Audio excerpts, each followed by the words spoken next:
جمال الوجود بذكر الإله. Terakhir, Ustaz memberikan tausiah kepada kita pada tanggal 9 September 2024 tentang manusia yang paling afdal atau manusia yang paling baik. Dengan melihat Quran surah Al-Fussilat ayat 33. Siapakah yang paling baik? Perkataannya daripada orang yang menyuruh kepada Allah mengerjakan kebajikan dan berkata sesungguhnya aku termasuk orang-orang muslim atau orang berserah diri. Kemudian dijelaskan ada 3 tingkatan orang yang baik dalam Islam. Yang pertama orang yang mengamalkan ilmunya, yang kedua orang yang menafkahkan kelebihan hartanya di jalan Allah, dan yang ketiga adalah yang menahan lisannya dari sesuatu yang sia-sia. Kemudian juga syarat Ustaz waktu itu adalah jangan jadi pengamat, juri atau penilai. Kemudian juga ada tentang warisan, di mana warisan ini terbagi 2, ada yang bersifat umum yaitu alam raya, kemudian warisan yang khusus yaitu Al-Quran. Kami warisan Al-Quran kepada orang yang menjadikan Al-Quran sebagai sumber hukum hidup, dan Al-Quran juga menjadikan Al-Quran menjadi teman. Sunnah yang paling besar dalam membaca Al-Quran, menghafal Al-Quran dan mengamalkannya. Kemudian pengajian pagi ini akan divideokan dan akan di-share di TikTok. Mudah-mudahan nanti kalau ada pengikutnya sampai 1000 akan ada live streaming. Dan alhamdulillah ini ada seorang hamba Allah yang telah memberikan satu handphone untuk kita untuk kegiatan ini. Terima kasih kami sampaikan. Baiklah kepada Ustaz kami persilakan. Assalamualaikum warahmatullahi wabarakatuh. Assalamualaikum warahmatullahi wabarakatuh. Alhamdulillahi rabbil alamin. Wassalatu wassalamu ala sayyidina wa habibina Muhammad wa ala alihi wa sahbihi ajma'in. Amma ba'du. Faqala Allah subhanahu wa ta'ala, a'udzu billahi minasy syaithanir rajim. Wa idza huyyitum bi tahiyyatin fahayyu bi ahsana minha aw rudduha. Innallaha kana ala kulli syai'in hasiba. Shadaqallahul azim. Bapak Ibu hadirin hadirat, pengurus BKM yang kami hormati, tuan-tuan guru terutama, para orang tua yang sangat kami hormati. Alhamdulillah, kita bersyukur kepada Allah atas nikmatnya yang tidak terhingga. Salawat dan salam kita sampaikan kepada Nabi kita Muhammad sallallahu alaihi wasallam. Mudah-mudahan kita nanti mendapat syafaatnya di yaumil mahsyar.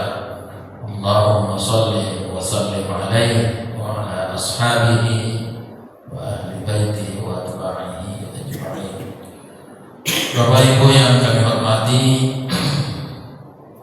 pada pagi ini kita kaji sedikit tentang fikih aswad atau fikih aqwal. Jadi saya ada pernah mengikuti satu kajian tentang fikih jalan. Ini menarik juga rupanya. Kalau guru saya pemilhan barangkali yang banyak dikaji fikih muamalah, fikih jinayat dan sebagainya. Hanya kita kembangkan macam-macam fikih ini. Fikih jalan, nah ini kan bagus juga itu. Macam mana sebetulnya kita dalam berjalan? Ada ayatnya. Wala tamshi fil ardi marha. Itu diantaranya, jangan berjalan melenggang, menunjukkan kesombongan dan sebagainya.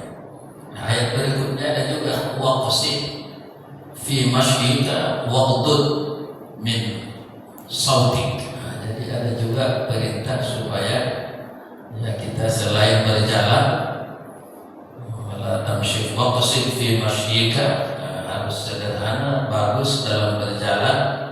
Nah, kemudian hendaklah rendahkan suara. Jadi tentunya ya boleh kita kembangkan apapun nanti ya kalau ada dasarnya di dalam Al-Quran, bahwa bisa nanti fikih-fikih ya maudhu', fikih-fikih ya dalam hal-hal tertentu tidak banyak dia, tapi Allah sudah menyebutkan dalam ayat-ayatnya, menunjukkan itu sesuatu yang penting. Tadi kita baca ayat dalam sholat, kita simak ayat 2-nya itu sudah menyangkut tentang sholat. Ya ayyuhalladzina amanu la tarfa'u aswatakum fawqa sautin nabi.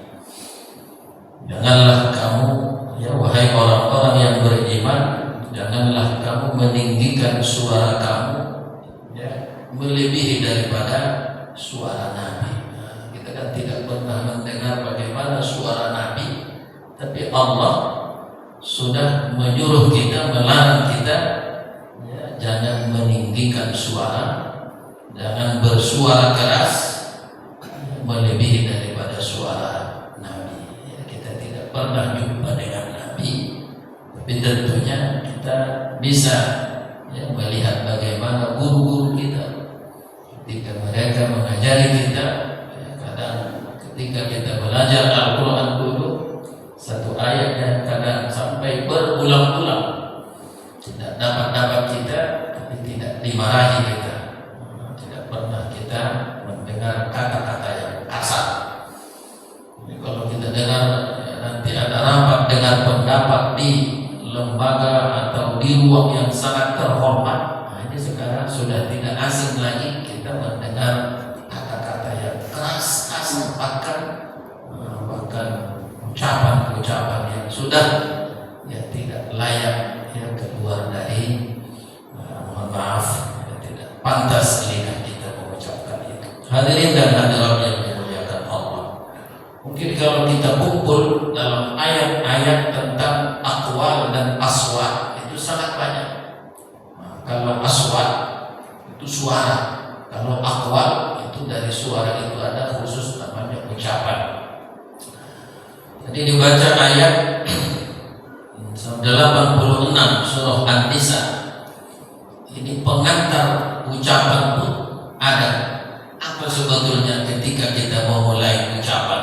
Nah, tentunya tahiyat, at-tahiyat atau assalam.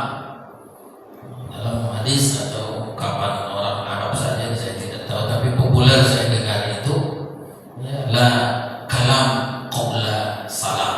Ya, kan ada la kalam qabla salam. Tidak ada ucapan, tidak ada pembicaraan dulu, ya, tidak boleh bicara sebelum ada salam. Jadi pembuka kata itu bukan pantun, tapi sesungguhnya adalah assalam. Sekarang kalau kita lihat berpantun dulu baru mengucapkan salam, ini sudah sebetulnya tidak betul. Ini semua ditata, ini fikih. Kalau sana merasa ada apa-apa, tapi ini sebagai wacana ini. Ya, di sini banyak guru-guru besar atau paling tidak banyak dosen-dosen kita di sini. Kita buat dulu maunya satu fikih, ya, fikih jalan. Bolehkah dibongkar jalan sebelum ada alternatifnya, ya kan? Bolehkah dibetuli sesuatu jalan yang mudratnya lebih banyak, ya kan? Darul mafasid muqaddamun ala jalbil masalih, dan begitu. Ya, kalau Quraisy apa Yusuf Al-Qaradawi membuat turunan kaidah itu sangat banyak. Walaupun satu sisi darul mafasid muqaddamun ala jalbil masalih, tapi tetap juga ada saatnya jalbul masalih muqaddamun ala daril mafasid. Ya, artinya mencari keuntungan, ya, boleh didahulukan daripada menolak bahaya kalau keuntungannya besar. Ya, kalau upahnya, kalau hasilnya 10, kalau ruginya 2, jangan diutamakan menolak atau menghindari rugi. Contohnya kalau ada gerimis, ini kan menghindari hujan, ya perlu juga. Nah, tak usahlah ke masjid. Darul mafasid muqaddamun ala jalbil masalih. Padahal ada payung. Gerimisnya, pahalanya tak tahu dia bagaimana pahala sholat subuh. Jangankan sholat subuhnya, sholat 2 rakaatnya saja pun sudah membuat Anda terkaya di dunia. Karena begitu, rakaatani, ya, minal fajri khairum minad dunya wa ma fiha. Jadi ada jalbul masalih. Jalbul masalih itu artinya mendatangkan, mengambil maslahat. yang mengejar maslahat, untuk berusaha untuk mendapatkan keuntungan. Mana lebih bagus mengejar untung daripada menolak rugi? Lihat juga, kalau lebih banyak untungnya daripada ruginya, cari aja, biarlah rugi 10 kalau untungnya 1000. Tapi kalau sama-sama rugi, ruginya sama dengan untungnya, nah barulah kalau itu darul mafasid muqaddamu ala jalbil masalih namanya. Menolak, menghindari yang bahaya lebih utama daripada mengejar atau ingin mendapatkan manfaat. Itu sepakat ulama itu apa itu? Kaidah itu. Hanya saja tentunya ada turunannya, ada nanti ya rantai-rantaiannya lagi. Bapak Ibu yang dimuliakan Allah, ya kembali kepada yang dikatakan tadi bahwa yang paling banyak barangkali disebutkan dalam ayat-ayat, termasuk yang banyak disebutkan dalam ayat tentang akwal tadi, qaul. Bagaimana qaul itu sebetulnya ditata? Bagaimana saut itu? Tadi sudah dikatakan la tarfa'u aswatakum. Ya, soal apa yang disebutkan ilmu belum menjadi pertimbangan. Soal meninggikan suaranya. Belum lagi ada kita lihat nanti harus waqfi, harus direndahkan. Waqtud harus direndahkan, dikecilkan volume suaranya. Tapi ini tidak berlaku sama orang yang sudah peka. Kalau orang sudah tak mendengar memang tak bisa itu. Karena kencang saja saya selalu ke rumah bapak-bapak. Jangan terlalu marah-marah, kata orang sebut. Bukan sebetulnya marah, tapi kalau tidak kuat suara saya, kalau tidak keras dan didengar, apalagi itu rasa ada ilahnya, itu ada pengecualiannya. Tapi prinsip-prinsip itu ada. Allah katakan waqulu qawlan ma'rufa. Hendaklah kamu ucapkan ucapan yang ma'ruf. Ya, 5 surah An-Nisa. Allah katakan ketika kita mengasuh orang yang ada kekurangannya, mungkin anak saudara kita, karena kita kan ya itu awalnya itu wa in khiftum alla tuqsitu fil yatama fankihu ma taba lakum minan nisa'i masna wa thulatha wa ruba'. Itu kan awalnya itu soal anak yatim, tapi orang selalu memotong ayat ini langsung fankihu. Padahal ada pangkal ceritanya. Kalau mengasuh anak yatim, daripada kita takut nanti zalim kepada anak yatim, kita ambil pula harta yang ditinggalkan ayahnya. Baguslah nikahi yang kau sukai, 2, 3, 4. Itu cerita anak yatim, bukan ya cerita menikah bagus 2 atau 3 itu. Walaupun ada baiknya juga bagi orang yang kaya. Tapi nanti ada sampai nanti ayat bagaimana wala tu'tus sufaha amwalakum allati ja'alallahu lakum qiyaman warzuquhum fiha warzuquhum wa qulu lahum qawlan ma'rufa. Ketika mengasuh anak yatim, ketika kita merawat anak saudara sepupu mungkin atau anak paman yang anak yatim, dia ada pula safihnya, ada pula kurang cerdasnya, atau bahasa kasarnya itu kan rendah IQ-nya, bodoh lah bahasa sufaha itu kan. Tapi itu pun tidak boleh main-main. Jangan kasih hartanya, waksuhu, berikan pakaian, berikan fasilitasnya. Bukan itu saja, Allah katakan wa qulu lahu qawlan ma'rufa.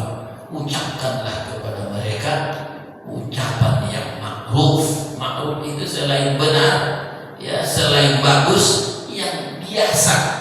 Jangan ucapkan yang jarang didengar orang. Ma'ruf itu kan yang sudah terkenal biasanya maksudnya. Kira-kira begitu.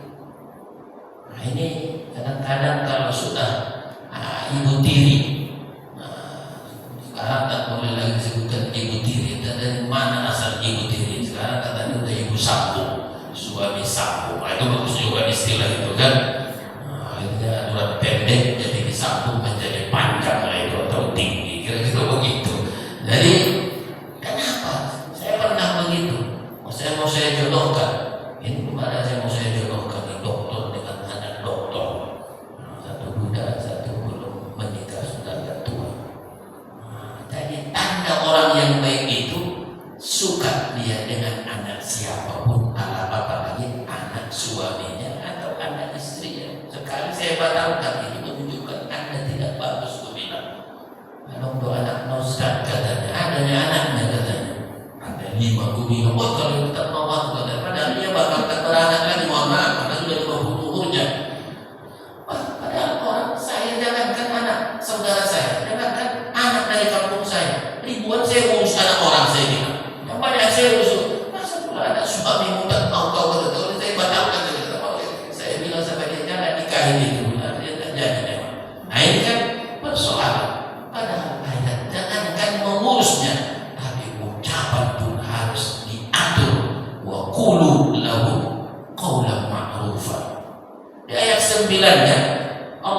qawlan sadida.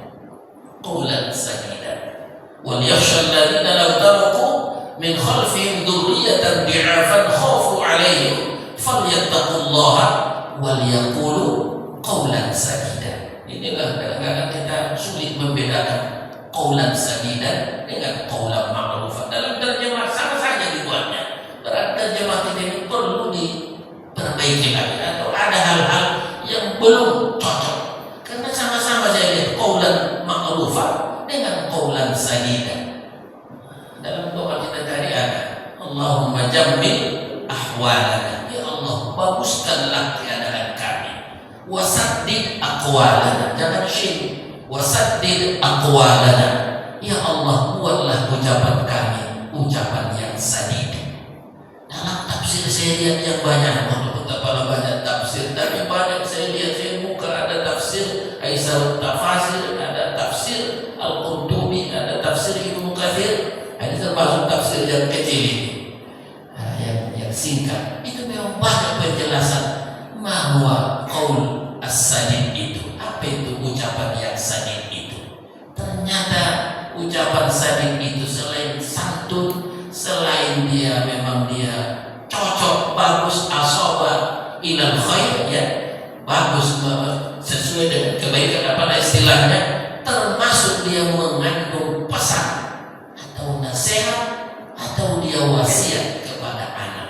Jadi kalau kita bicara kepada anak kita, walaupun ini nanti asbabun nuzul atau sababun nuzulnya terkait juga dengan anak yatim, anak yang bakal kita urus dia setelah mati ayahnya, tapi di situ disebutkan ya qaulan wal yaqulu qaulan sadida. Jadi ucapan-ucapan itu yang bisa menjadi nanti pesan setelah kita tiada. Sekarang pertanyaannya Bapak Ibu, kalau andainya kita mati, kita merawat anak kita atau siapalah, entah murid kita, kira-kira ucapan yang beribu kata yang kita ucapkan itu seberapalah itu dulu. Kalau kita sudah tiada, anak-anak kita akan katakan, murid-murid kita akan katakan, kalau guru saya dulu mengatakan begini. Jadi menjadi seperti wasiat dia, ucapan-ucapan. Itulah kira-kira makna qaulan sadid itu. Qaulan sadid itu artinya bisa menjadi pesan-pesan yang tidak hilang, yang menjadi pegangan-pegangan bagi anak-anak kita atau orang setelah kita. Ya, jadi saya ingat apalah pesan kakek saya, ya, setelah ketika dulu dia masih hidup. Jarang saya lihat yang bisa menjadi pesan. Paling bilang saya dulu, biar tahu kau sudah sehari, saya masih 15 tahun umur saya, sudah sampai kaji saya ke Waliyata Laptop, katanya. Ini kalau diikut sekarang itu rendah kali itu kan. Anak-anak sekarang yang masih tamat SD 12-11 tahun sudah habis 30 juz. Kalau ini diikuti rendah lagi itu kan. Nah, itu ingat sampai sekarang itu. Menunjukkan dulu orang kalau pandai baca Quran saja itu sudah hebat. Kalau hafal orang dulu Yasin itu hebat. Sekarang hafal Quran itu tidak hebat dengan orang. Harus katanya hafal paling tidak ya 1000 hadis atau 5000 hadis. Nah, kita kan sekarang kalau disebutkan al-hafidh itu biasanya hafal Quran. Itu pun belum tentu 30 juz. 5 juznya al-hafidh, rupanya 5 juz. Ada al-hafidh 1 juz. Padahal kalau kita lihat istilah al-hafidh itu, ini ada Ustaz Nopat betul itu. Ya, kalau sudah disebutkan al-hafidh Ibnu Hajar, berapa hafal dia hadis itu? 100.000 hadis baru dijuluki orang jadi al-hafidh. Kalau Al-Quran, tak usah dibilang lagi itu, karena tak ada orang belajar hadis, takhrijul hadis atau hadis riwayat kalau belum hafal Al-Quran. Mau belajar dia, kamu mana mau belajar? Udah hafal Al-Quran belum? Jangan di sini. Jadi baru boleh belajar hadis. Nah, itu ada satu madrasah dulu begitu atau beberapa madrasah baru boleh belajar hadis. Itu setelah dia betul hafal Al-Quran. Maka kita, ya itulah alasan kenapa belum belajar hadis. Ya, belum hafal Al-Quran, saya makanya belum katanya. Tapi saya juga jadi alasan itu kan. Bapak Ibu yang dimuliakan Allah, qaulan sadid wal yakhshal ladzina law taraku min khalfihim dzurriyyatan dhi'afan khafu 'alaihim falyattaqullaha wal yaqulu qaulan sadida. Ayat 9 ya surah An-Nisa. Hendaklah mereka takut ya kalau meninggalkan keturunan di'afan ya, yang lemah. Nah, ini kalau orang BKKBN dulu itu menjadi ayat khusus ini supaya 2 anaknya maksimal, karena ayat mengatakan supaya ya harus dipertimbangkan, diperhatikan, jangan ya meninggalkan keturunan yang lemah. Nah, maka disebutkanlah di sini ya supaya jangan ya meninggalkan keturunan, hendaklah kita takut. Jadi kalau kita lihat ini ada sababun nuzulnya ketika seorang melihat atau menjaga orang yang sedang sakit dan dia punya anak kecil, ini hendaklah jangan salah cakap ini. Kalau kita melihat orang sedang sakit, maka diajari dia. Nah, boleh juga diajari. Ya, kau mau mati lagi belum ada wakaf, berwakaflah kau ke masjid ini. Tapi lihat, lau taraku min khalfihim dzurriyyatan dhi'afan. Jangan ajak dia berwakaf, berinfak, apalagi berhibah kepadamu, yang mengajari dia, yang mempengaruhi dia. Kalau dia punya anak kecil, kau pun kan kalau mati kau ada anakmu yang kecil, bagaimana kalau tidak ada harta yang kau tinggalkan? Tentunya kau takut juga ya. Nah, itulah maksud ayat ini. Nah, jangan mudah kita mempengaruhi orang, apalagi yang sudah mau wafat. Ya kan, kalau kita bilang kau mau wafat ini, harta kan ada, berinfaklah kau, berwasiatlah kau, kalau mati kau infakkan kembali. Lihat anaknya, kalau banyak anaknya, inilah tadi khaufu alaihim. Kan kau pun takut juga kalau anakmu nanti kau wafat, kau mati, mereka tidak punya harta apa-apa. Wal yattaqullaha, hendaklah takut kepada Allah, wal yaqulu qaulan sadida. Hendaklah orang-orang yang menjaga orang yang sedang sakit itu mengucapkan kata yang benar, bahkan kata yang bisa nanti menjadi pesan khusus kepada orang yang ditinggalkan. Subhanallah, subhanallah, ini luar biasa makna dari ya kalimat tadi. Wal yakhsha wal yakhafu tadi ada 2 di situ. Wal yakhshal ladzina, ada wal yakhafu. Ada sama-sama maknanya itu kalau kita terjemahkan, sama-sama takut, tapi pasti berbeda. Yakhsha dengan yakhafu. Bapak Ibu yang dimuliakan Allah. Kemudian ada lagi kita lihat yang ketiga, ada namanya qaulan karimah. Qaulan karimah. Nah, ini kalau qaulan karimah ini dikhususkan Allah untuk kedua orang tua. Kedua orang tua. Nah, jadi saya lihat sekarang banyak TikTok dari Cina. Bagaimana bagusnya menantu, ada juga yang TikToknya itu yang jahat. Tapi banyak kali itu pesan-pesan. Awalnya saya pikir ini betul apa betul, ada pesan-pesan dari TikTok juga ya, atau yang apalah kita katakan. Tapi bagus pesan itu. Bagaimana dia menjaga orang tua yang setelah tua, yang bagaimana kalau dia miskin, ada itu. Setelah tahu dia punya orang tua, calon suaminya itu batal. Padahal dia tidak tahu bahwa keberkahan itu datang manakala kita cinta dan memuliakan orang tua. Allah katakan, ya wa qadara rabbuka alla ta'budu illa iyyahu wa bil walidayni ihsana imma yablughanna 'indaka al-kibara aw ahaduhuma aw kilahuma fala taqul lahumā uff. Nah, di sini kalau kita sudah ada la taqul, fala taqul lahumā uff. Jangan kamu ucapkan kepada kedua orang tuamu itu uff. Wala tanharhuma. Nah, ini juga ucapan ini. Tanhar, jangan sergah keduanya. Apalagi jangan ya kau bentak keduanya. Wa qul lahumā qaulan karima.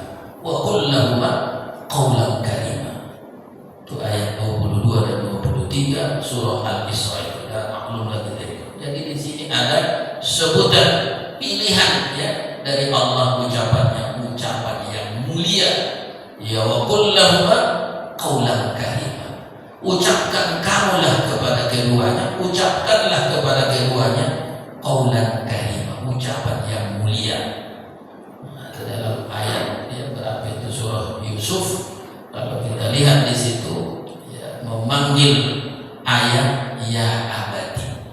Nah, ada yang lain juga Nabi Ismail kepada ayahnya ya abadi al, bukan ya abi lagi, ada tambahan huruf a. Nah, saya kurang tahu kalau sudah begini, tapi itu kita lihat ada dari anak ke ayat ada tambahannya. Begitu juga kepada anak, bukan ya bani tapi ya bani, ya ibni, bukan ya bani tapi ya bunaya. Jadi ada kepada orang tua ya abadi. Mungkin kalau kita ayah anda, buya dan sebagainya, itu panggilan istimewa. Nah, ini Allah berikan tuntunan qaulan karimah kepada ayat. Ada satu lagi kita lihat qaulan ini, ada qaulan layyinan. Nah, ini dalam surah Thaha kita lihat ayat 43 dan 44. Nah, ini kan kita lihat Allah menyuruh Nabi Musa dan Nabi Harun untuk pergi menghadap Fir'aun. Ya, idhaba ila Fir'aun innahu tagha. Ya, hendaklah atau pergilah kamu berdua wahai Musa dan Harun kepada Fir'aun, innahu tagha, karena dia sudah melampaui batas, sudah keterlaluan. Faqula lahu qaulan layyinan, ucapkan kamulah kepada keduanya qaulan layyinan, ucapan yang lemah lembut. La'allahu yatadzakkaru aw yakhsha, ya mudah-mudahan dia sadar dan takut kepada Allah. Jadi ini cowok dan ibu-ibu, kenapa kepada orang yang paling jahat Allah suruh Nabi Musa dan Nabi Harun untuk berucap yang lembut? Ini kalau hemat saya hari ini tidak lagi diamalkan. Orang kalau sudah dia lihat ucapannya, ya Allah, nanti dia tahu betul ucapan itu dia sudah dibilang udah mudah bulan dibilang sekelas menteri agama. Padahal menteri agama itu, ya Allah, ya saya lihat kalau dia mengucapkan kalimat-kalimat, ya kan, kita kalau menyebut kamus itu selalu kamus munjid udah besar, tapi dia selalu ya sumber kamusnya itu lisan al-arabi. Berapa tahun 2010 saya membawa 2 kamus itu, saya infakkan, saya wakafkan ke majelis ulama. Saya tanya, udah ada di sini kamus lisanul arab belum? Bayangkan itu ketika itu saya tinggalkan saya di rumah, walaupun jarang saya baca. Tapi kamus apa yang punya Ustaz Zahir, kalau kata orang ada lisanul arab begini, berapa lisan? Karena memang, tapi yang jelas saya sudah punya itu. Ya, kita menjelaskan kata-kata orang Arab itu namanya lisanul Arab. Ya, bagaimana di lidah orang Arab kalimat-kalimat itu. Jadi artinya kita kadang-kadang gampang menuduh orang mengucapkan kata-kata kasar. Padahal kalau orangnya itu kuat, apalagi jahat, hendaklah ucapkan qaulan layyinan, ucapan yang lemah lembut. Alhamdulillah. Belum banyak kita dengar orang yang memaki-maki hari ini kepada presiden, kepada menteri, tapi sudah mulai-mulai. Itu tidak ajaran Al-Quran. Mohon maaf bahwa ada untungnya itu, karena orang kasar, orang jahat dikasari pasti akan kalah kita.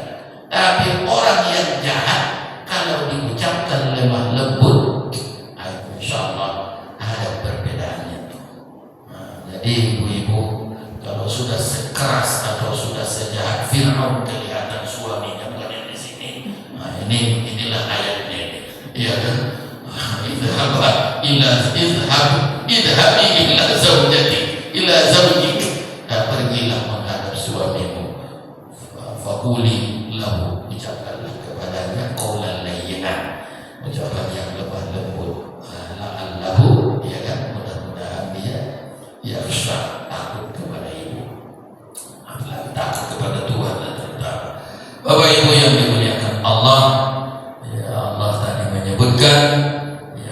orang mengucapkan yang baik kepada kita, ucapkan yang lebih baik. Kan begitulah kira-kira itu. Idza huyyitum bitahiyah, apabila dia bertahiyat. Dalam tafsir kita lihat tahiyat itu sebetulnya milik Tuhan itu. Makanya dalam sholat at-tahiyyatul mubarakatus sholawatut thayyibatu lillah, ya kan? Untuk Allahnya tahiyat. Tahiyat itu dari hayyun, hidup. Ya, Allah yang memberikan kehidupan, maka penghormatan kepada Allah adalah at-tahiyyatu lillah. Tapi Allah sendiri yang menyuruh atau yang menyatakan apabila kamu diberikan tahiyat. Saya dulu agak heran itu ketika ada guru-guru yang alumni Timur Tengah, dia kadang bilang sama kita, hayyakallah, hayyakallah. Apa maksudnya? Rupanya maksudnya dia bertahiyat, berdoa kepada kita supaya kita mudah-mudahan dipanjangkan Allah umur kita, diberikan Allah kehidupan kepada kita. Hayyakallah. Kalau kita kan assalamualaikum, assalamualaikum. Tapi sudah boleh itu, uhayyikum, aku berikan tahiyat kepada kamu. Tahiyat thayyibah, dengan tahiyat yang bagus. Apa itu tahiyat yang paling bagus? Assalamualaikum. Allah menyuruh kita kalau orang bertahiyat kepada kamu, berikanlah jawaban yang lebih baik. Assalamualaikum, jawablah waalaikumsalam warahmatullah, dan seterusnya. Nah, sekarang ini pun permasalahan juga ini. Ada orang yang tidak belajar tartibus salam, bagaimana kaifiat salam itu. Ini banyak ibu-ibu kalau mengucapkan salam, bapak-bapak lebih banyak lagi. Assalamualaikum kita bilang waalaikumsalam, itu salah itu. Yang betul assalamualaikum waalaikumsalam, cuma diidghamkan menjadi waalaikumsalam. Jangan waalaikumsalam, itu tidak ahsan namanya itu. Karena kalau dia menggunakan pakai alif lamnya itu istighraqul jins, tentunya kalau kita kurangi lamnya itu sudah berubah. Iya kan? Alhamdulillah. Apa bedanya dengan hamdulillah? Pasti berbeda. Maka jangan dikurangi hurufnya. Assalamualaikum, nah, harus waalaikumsalam, waalaikumsalam. Rasa-rasakan ibu dan mana lebih sering mengucapkan salam gitu. Assalamualaikum, nah, karena pula lagi pangkal lagi singkatnya alaikum katanya. Nah, padahal kalau alaikum itu tak jelas itu apa tujuannya. Jadi assalamu alaikum waalaikum assalam atau waalaikumsalam. Nah, inilah yang baru. Kemudian ya, siapa yang mendului, siapa yang memulai salam, ada kaifiatnya. Dan siapa yang sedikit kepada yang banyak. Jangan saya tunggu bapak ibu mengucapkan salam, karena sudah sama saya mikrofon ini, saya lah yang ahakku bisalam, saya yang paling berhak atau yang paling dituntut untuk memulai salam. Assalamualaikum. Kemudian kalau kita mengucapkan salam, ya itu jangan langsung terus menerus. Nah, ini sekarang apalagi yang mengantar paket, itu kadang-kadang jengkel juga gitu. Assalamualaikum, paket katanya, ditambah pula salam itu dengan lafaz paket. Nah, udah itu dibayar katanya orang lagi. Ini susah itu, macam mana itu? Siapa yang menyuruh kau makan gitu jadinya gitu? Siapa yang menyuruh kau ngantar ini? Kau tagih pula sama kan, jadinya tak bisa kita rem cakap itu. Nah, jadi bapak ibu yang dimuliakan Allah, jadi jangan dianggap Ustaz Zahri sudah bagus sekali. Karena tak baguslah saya, makanya saya baca juga ini. Ya mudah-mudahan kita menyampaikan ini bisa berubah kita. Ya, karena termasuk juga orang yang emosional juga. Ya, sudah tidur kita dibangunin 15 kali pula salamnya itu, atau 5 kali salamnya. Assalamualaikum katanya. Kan pikir bisa kita ini langsung bangkit, langsung terbang dunia. Pelan-pelan lah. Assalamualaikum, kalau udah sabar nanti datang kemari kumina. Udah itu tadi belum dibayar ini Pak. Berapa? 50. Siapa yang minum kau antar kemari? Ini Ismail Sa'id katanya. Muridnya kawannya beliau ini. Telepon, kau suruh rupanya ini. Iya ya, tadi bayar di tempat.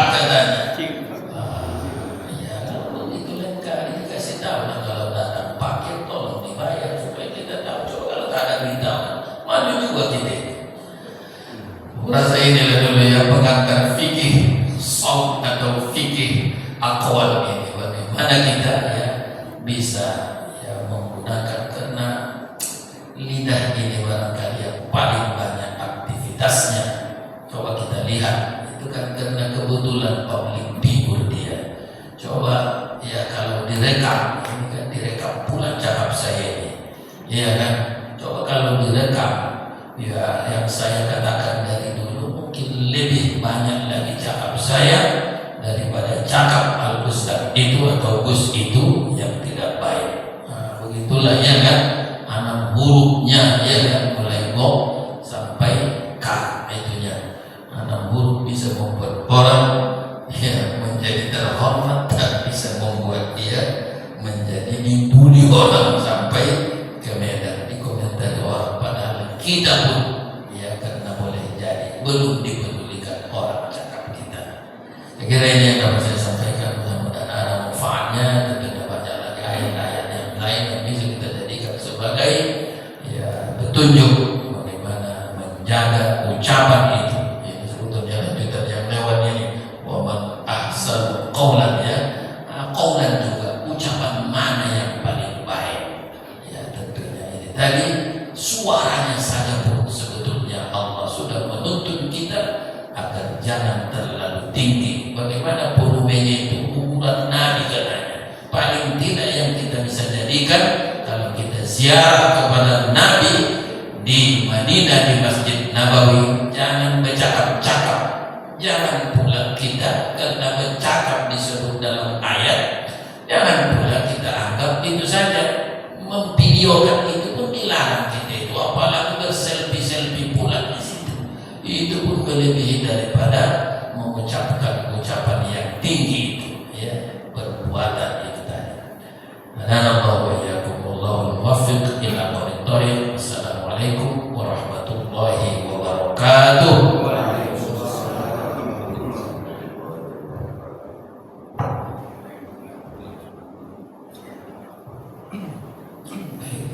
Bismillahirrahmanirrahim. Alhamdulillahirabbil alamin. Wassalatu wassalamu ala asyrafil anbiya'i wal mursalin wa ala alihi wa sahbihi ajma'in. Allahumma hdina bihidayatil Qur'an waj'alil Qur'ana nura sudurina wa rabi'a qulubina wa rabi'a qulubina wa jala'a huzunina wa qurrata a'yunina. Allahumma jammil ahwalana wa saddid aqwalana wa aslih a'malana wa tahhir qulubana wa hassin akhlaqana wa tayyib wa wassi' arzaqana wa ila al-khairi qarribna wa 'an asy-syarri ab'idna wa qati' hawaijana innaka 'ala kulli syai'in qadir. Rabbana atina fid dunya hasanah wa fil akhirati hasanah wa qina adzabannar. Alhamdulillahi rabbil alamin. Taqabbalallahu minkum. Assalamualaikum warahmatullahi wabarakatuh. Terima kasih kami sampaikan kepada Ustaz Sadlan Munte yang pagi ini mengisi wayang subuh kita tentang fikih akhwal tadi, tentang menjaga ucapan, kemudian juga intonasi ucapan dan kerasa ucapan. Baiklah, mudah-mudahan ini menjadi suatu pengetahuan baru bagi kita dalam fikih akhwal ini. Baiklah, mari sama-sama kita ucapkan alhamdulillah di acara kita ini kepada Bapak Kiai Persatuan Ketua Majelis Sebarang Masjid dalam acara jalan istirahat. Kami sulai dengan salam billahi taufiq. Wassalamualaikum warahmatullahi wabarakatuh.